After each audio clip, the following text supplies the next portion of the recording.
மிதுனராசிக்காரர்களுக்கு top டக்கரா இருக்கும். வருடத்தின் ஆரம்பத்திலேயே 2 சுபர்கள் உங்களுக்கு ராசியோடு தொடர்பு கொள்றாங்க. இந்த வருடத்தின் ஆரம்ப முதல் மாதங்களிலேயே புதிய காதல் வருவது அல்லது காதல் ஜெயிப்பது.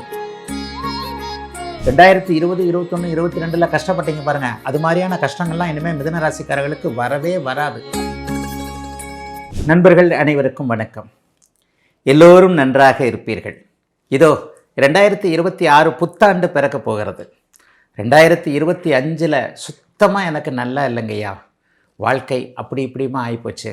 வேலையில் நல்லா இல்லை, தொழிலில் நல்லா இல்லை, வியாபாரத்தில் நல்லா இல்லை, குடும்பம் அமையலை, அமைந்த குடும்பத்தில் குழப்பங்கள், நானே கொஞ்சம் மன கட்டுப்பாடு இல்லாமல் இப்படி அப்படின்னு இருந்துட்டேன். பிறக்க போகின்ற 2026 எனக்கு நல்லா இருக்குமான்ற கேள்வி ஒரு $1 மில்லியன் கேள்வியாக நம்மள எல்லோருக்குமே கண்டிப்பாக உண்டு. ராகு, கேது, குரு, சனி ஆகிய இந்த பெயர்ச்சிகளை வைத்து தான் இந்த வருடாந்திர பலன்கள் சொல்லப்படுகின்றன. சனி பெயர்ச்சி என்பது 2.5 ஆண்டுகளுக்கு ஒரு முறை நடக்கக்கூடியது என்பதால் இந்த வருஷம் சனி பெயர்ச்சி கிடையாதுங்க. டிசம்பர் முதல் வாரம் இந்த வருஷம் ராகு கேது பெயர்ச்சி இருக்கு. அப்போ வருட கடைசியில் நடக்கக்கூடிய பெயர்ச்சிகள் எதுவும் இந்த வருடத்தில் நம்மளை பாதிக்காது இல்லையா? ஆக இந்த வருடம் கிட்டத்தட்ட ராகு கேது பயிற்சி இல்லைன்னு வச்சுக்கலாம். ஜூன் மாதம் 2ஆம் தேதி குரு பயிற்சி நடக்குது. ஆனால் இந்த குரு பயிற்சி ஒரு விசேஷமான குரு பயிற்சின்னு சொல்லுவோம். என்னன்னா 12 வருடங்களுக்கு ஒரு முறை உச்சம் என்கின்ற அதி உன்னத நிலையை அடையக்கூடிய குரு பகவான் இப்போது அந்த உச்சம் என்கின்ற நிலையை அடைய போகிறார். 12 வருஷத்துக்கு ஒரு தடவை வரக்கூடிய ஸ்பெஷல் குரு பயிற்சின்னு நீங்கள் வேணால் வச்சுக்கலாம். ஆகவே கடக வீட்டில் உச்சமாகக்கூடிய குரு பகவான் இன்னும் ஒரு மிகப்பெரிய நல்ல நிலையாக, அவ்வளவு உயர்ந்த ஒரு கிரகம் இன்றைக்கு நல்ல விதமான இடத்துல வரப்போகிறதுனால 12 ராசிக்காரர்களில் சோதனைகளை 2025 அனுபவிச்சாங்க எல்லாருக்குமே கண்டிப்பாக 2026ஆம் ஆண்டு நல்லாவே இருக்குங்க. குரு பயிற்சி நல்ல இடத்துல வர்றார். அவர் பார்க்கக்கூடிய 3 ராசிகள் மிகப்பெரிய அளவில் யோகமாக இருக்கும். இப்போது விருச்சிகம், மகரம், மீனம் ஆகிய 3 ராசிகளை அவர் பார்க்க போகிறது. இந்த 3 ராசிகளுக்கும் இப்போ இருக்கக்கூடிய சிக்கல்களை தவிர்க்கக்கூடிய ஒரு நல்ல அமைப்பு. இப்பொழுது மேஷம் முதல் மீனம் வரையிலான 12 ராசிக்காரர்களுக்கு தனித்தனியாக இந்த 2026 ஆங்கில புத்தாண்டு எப்படி இருக்கும்ன்றதை பார்த்துடலாம். மிதுனராசிக்காரர்களுக்கு டாப் டக்கராக இருக்கும்.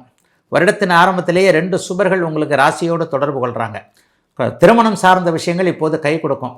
கடந்த காலத்தில் லவ் பிரேக்கப் ஆகி போயிட்டு நினைச்சவங்களை கல்யாணம் பண்ணிக்க முடியாமல் காதலன் கைவிட்டு விட்டார், காதலி கைவிட்டு விட்டார், நான் இப்படி ஆயிட்டேன் அப்படி ஆயிட்டேன்னு தேவதாஸ் மாதிரி சோக கீதம் பாடிக்கொண்டிருந்தவர்கள் எல்லாருக்குமே இந்த வருடத்தின் ஆரம்ப முதல் மாதங்களிலேயே புதிய காதல் வருவது அல்லது காதல் ஜெயிப்பது, ஏற்கனவே இருக்கக்கூடிய காதல் கல்யாணத்தில் முடிகிறது, பெற்றோர்கள் காதல் திருமணத்திற்கு அப்படியே அனுமதி கொடுப்பது என்பது போன்ற இளைய பருவத்தினருக்கு சுக்கிரனும் குருவும் 2026 ஆரம்பத்தில் ராசியை தொடர்பு கொள்ளுகின்ற காரணத்தினால் பெரிய நன்மைகள் இருக்கக்கூடிய தன்மைகள் இப்போது கண்டிப்பாக மிதுன ராசிக்காரர்களுக்கு உண்டு.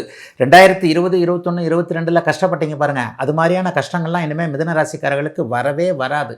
எல்லா நிலைமைகளிலும் மிகப்பெரிய முன்னேற்றங்களை இப்போது கண்டிப்பாக அத்தனை மிதுன ராசிக்காரர்களும் அடையக்கூடிய அமைப்புகள் இப்போது உண்டுங்க. ஜூன் மாதம் 2ஆம் தேதிக்கு பிறகு உங்களுடைய அந்த ராசியில் இருக்கக்கூடிய குரு பகவான் உச்ச நிலையில் 2ஆம் இடத்திற்கு வருகிறார். எப்பொழுதுமே குரு பகவான் 2, 7, 5, 9, 11 ஆகிய இடங்களில் வரும்பொழுது மிகப்பெரிய நன்மைகளை செய்வார், பண வரவுகளை கொடுப்பார் என்பது ஒரு பெரிய அமைப்பு. இப்போ 2ஆம் இடத்துல வரப்போகிறாரு.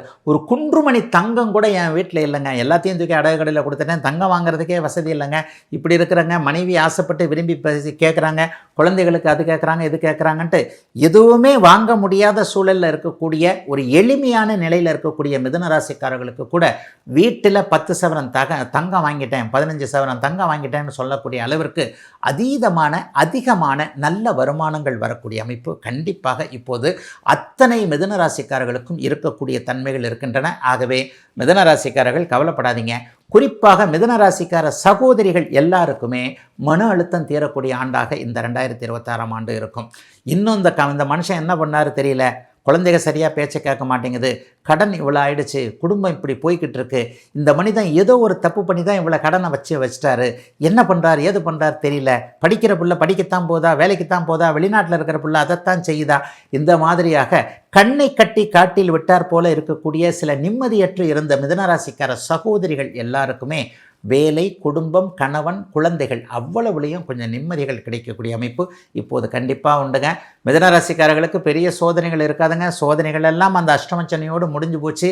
எதையெல்லாம் இழந்தீங்களோ, நல்ல பேர் இழந்தது, மதிப்பு இழந்தது, பணத்தை இழந்தது, இதையெல்லாம் 2026ஆம் ஆண்டு ஓரளவுக்கு ரெக்கவர் பண்ணக்கூடிய அமைப்புகள் கண்டிப்பாக இருக்கும். வருடத்தின் முதல் 3 மாதங்களுக்கு பிறகு, மார்ச் மாதத்திற்கு பிறகுலாம் ஷேர் மார்க்கெட்டு கொஞ்சம் கை கொடுக்கக்கூடிய அமைப்புகள் இருக்குது. சில இளைஞர்கள், மிதுன ராசிக்கார இளைஞர்கள் புகழ் பெறக்கூடிய அமைப்புகள் இருக்கக்கூடிய சோஷியல் மீடியாவில், இன்ஸ்டாகிராமில், யூடியூப்பில், ஃபேஸ்புக்கில் எல்லாம் பேர் வாங்கக்கூடிய, புகழடையக்கூடிய அருமையான வருஷமாக அமைஞ்சிருக்குங்க. மிதுன ராசிக்காரர்கள் எல்லோருக்குமே இந்த 2026ஆம் ஆண்டு